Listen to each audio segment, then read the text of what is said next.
que representa o Estado de São Paulo, e o nosso querido colega Bombig, que tem uma coluna que é um farol para todos nós. Mariana, você vai dirigir sua pergunta para quem que ainda não foi perguntado? Oi, bom dia. Marco, eu queria dirigir, na verdade, para você mesmo, ou para quem se sentir à vontade para responder também. O que eu queria perguntar é o seguinte: o CNMP vai discutir agora em agosto, né, uma possível remoção do Deltan Dallagnol da Força Tarefa. E eu queria saber a opinião de vocês sobre esse caso, e se ele já é um passo no sentido de corrigir, né, as distorções da Operação Lava Jato. Eu queria saber como que vocês estão entendendo esse julgamento do CNMP. Mariana, obrigado, um privilégio. Eu vou passar para o Fábio Tufik, que está aqui, só vou fazer um registro rápido. Te agradeço muito pela sua participação, que muito nos honra. Veja, nós acreditamos que esse julgamento diz muito menos sobre tal ou qual réu e muito mais sobre a reacreditação do sistema de justiça, né? Nós acreditamos, em especial, que o CNMP precisa ser redesenhado. O ministro Gilmar Mendes, que nos deu uma honra enorme de comparecer a uma live do Prerrogativas, falou a respeito disso. Talvez colocar mais gente da sociedade civil, mais gente, enfim, indicada pelo parlamento, possa ser, talvez, uma solução, né? Infelizmente, pelo que a gente tem acompanhado, o CNMP tem sido muito corporativista, né? Nós temos um número enorme de questões que foram levadas à apreciação desse Conselho, e acho que, em nome da credibilidade que o Ministério Público sempre, enfim, teve, seria fundamental que o Ministério Público fizesse valer o papel desse Conselho. O Lênio está aqui, eu só queria dizer que só um tem 19 procedimentos contra. E o que, como disse antes, se falou, nem vamos fulanizar, efetivamente, o Marco tem razão, a questão é o simbólico. É o CNMP tendo que dar uma resposta para a própria credibilidade das instituições, porque alguém que tenha 19 procedimentos, e esses procedimentos, às vezes, viram fumaça, parece ser, de fato, um problema muito sério, e a resposta do CNMP ela é muito esperada, por esse aspecto simbólico do reerguimento da credibilidade das instituições. Parabéns, Lênio. Excelente complemento. Eu não tinha visto. A Flávia Hall está aqui entre nós, aí o Tufik responde outra. Flávia está aqui? Flávia, se você tiver, ligue a câmera. Marco, oi. Posso pedir, só porque, como tem tanta gente, e hoje é sábado, então vamos passar. Que a gente seja bem... que a gente responda mais objetivamente as perguntas. Na forma da lei. Como a Flávia não respondeu, vamos fazer o seguinte.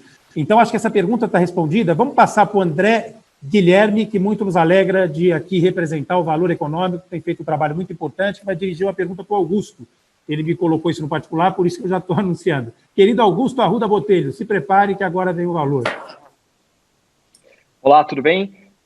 Eu queria perguntar, claro que todos podem ficar à vontade para responder também, mas eu queria abordar um pouquinho a questão da responsabilidade do Supremo Tribunal Federal na decorrência da Lava Jato, né? Eu vou dar um exemplo que para mim é simbólico, que eu acompanhei bastante, que foi o ministro do Supremo autorizando, com base em ouvir dizer, prisão temporária de um senador no exercício do mandato, depois de um banqueiro, depois converteu as prisões em preventivas, e depois, como a história sempre mostra os fatos por inteiro, restou provado que não havia nenhum plano de fuga, que eles teriam patrocinado ou elaborado, enfim. E lembrando também que foi o Supremo que inventou essa jabuticaba de início de execução de pena com uma condenação de órgão colegiado em segundo grau. Então, eu queria fazer essa pergunta.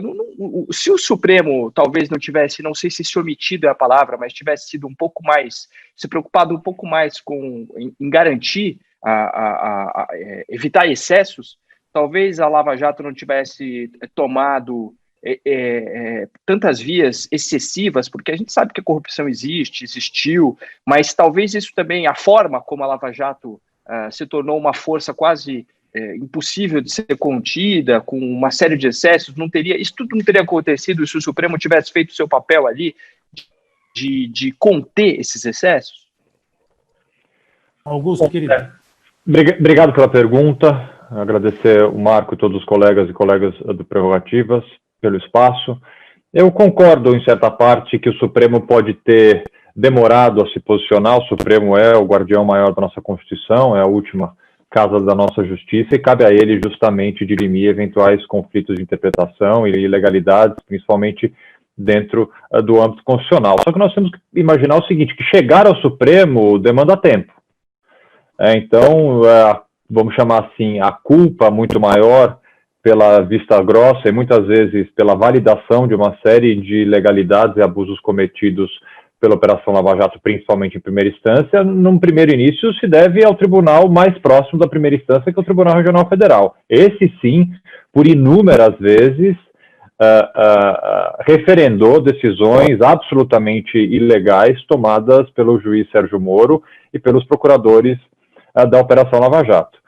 Volto a dizer, chegar ao Supremo demanda tempo, demanda trabalho, demanda uma defesa ativa, uma defesa combativa, e um ponto que já foi tratado aqui, e que eu acho uma das maiores ilegalidades, principalmente o Reinaldo Azevedo tratou um pouco desse tema, dos acordos de colaboração premiada, principalmente os feitos dentro da Operação Lava Jato, é obrigação essa totalmente ilegal, que os procuradores impunham aos réus que iniciavam uma negociação de delação de desistir de seus recursos.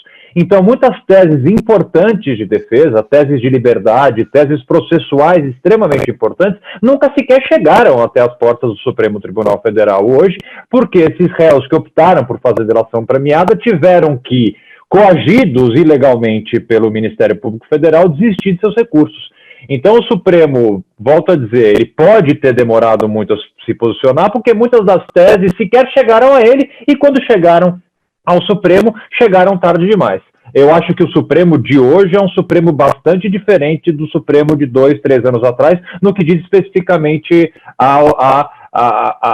o apontamento dessas ilegalidades que foram cometidas. Eu acho que ainda há um grande, porque infelizmente o processo ele não demora, ele não tem o tempo que muitas vezes a imprensa ou a opinião pública quer. Eu acho que muitos temas ainda serão enfrentados pelo Supremo Tribunal Federal em outra situação, em outro momento, e várias das ilegalidades que nós todos aqui, por tantos anos, apontamos, serão enfrentadas pelo Supremo ainda.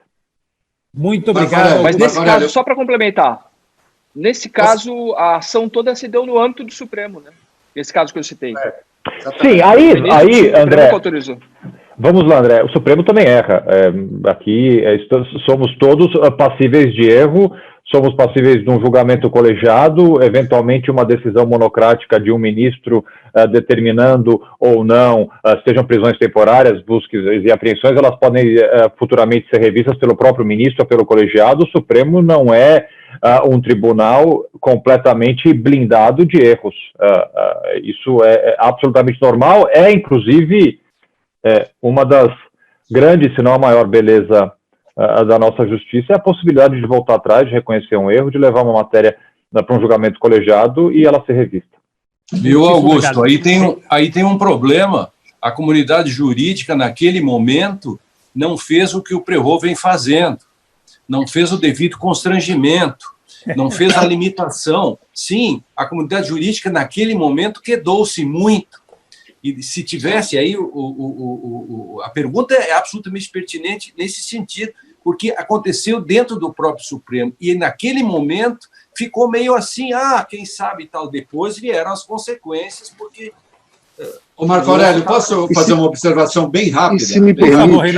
Por favor, Reinaldo. Eu raramente, a gente costuma concordar com respostas, né? Eu concordei integralmente com a pergunta do André Guilherme. Porque eu quero lembrar uma coisa aqui rapidamente. O Supremo Tribunal Federal negou um habeas corpus ao Lula por 6-5, praticamente no dia seguinte a uma ameaça feita pelo comandante do Exército. Exato. Isto é inaceitável, está na história do Supremo, e está aqui, eu estou falando eu como operador do direito, eu só sou um jurista, com aspas, do Dallagnol, aqueles 6 votos, até os juízes favoráveis a contrariar a Constituição, porque contrariaram a Constituição, até aqueles favoráveis a contrariar a Constituição deveriam ter tido ali um ato de coragem. Aquele habeas corpus deveria ter sido concedido por 11-0 depois de receber uma ameaça de um general. E, no entanto, acho que teve gente ali que ficou com medinho ou sei lá o quê. Desculpem, obrigado, Reinaldo. Imagina, foi André, excelente. Concordo inteiramente com a sua pergunta. Excelente o seu complemento. Se me permite, Marco Aurélio, um comentário. Eu quero fazer uma observação sobre a pergunta. Só um minutinho. Gente, bom, enfim, então vamos muito rapidamente. Muito rapidamente. Eu era advogado desse caso do banqueiro, e ali houve uma indução, não quero proteger o Supremo, houve uma indução a erro do Ministério Público Federal. O doutor Janot chamou uma coletiva, falou que era uma coisa gravíssima, paralisou o país e ele induziu a erro o Supremo. Aquela prisão arbitrária, injusta, ilegal e inconstitucional, porque foi induzido a erro. Só fazer essa observação, o André Guilherme conhece muito bem essa história. Muito obrigado. Fernando, você faz um rápido registro, que a gente tem uma reza para o seguinte, Sim, mas por favor. Eu vou fazer um registro rápido. Na verdade é o seguinte, o Lênio Streck fez, na sustentação oral sobre a questão da presunção de inocência, uma observação sobre alimentar o monstro antidemocrático.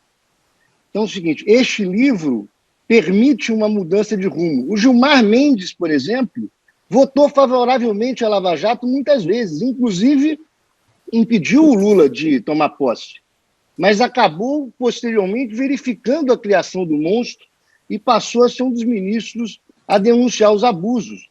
Portanto, é o seguinte, o Supremo errou, mas tem condições e ainda é tempo de rever muitas posições. Obrigado, Fernando. Muito bem colocado. Inclusive, o próprio ministro disse numa oportunidade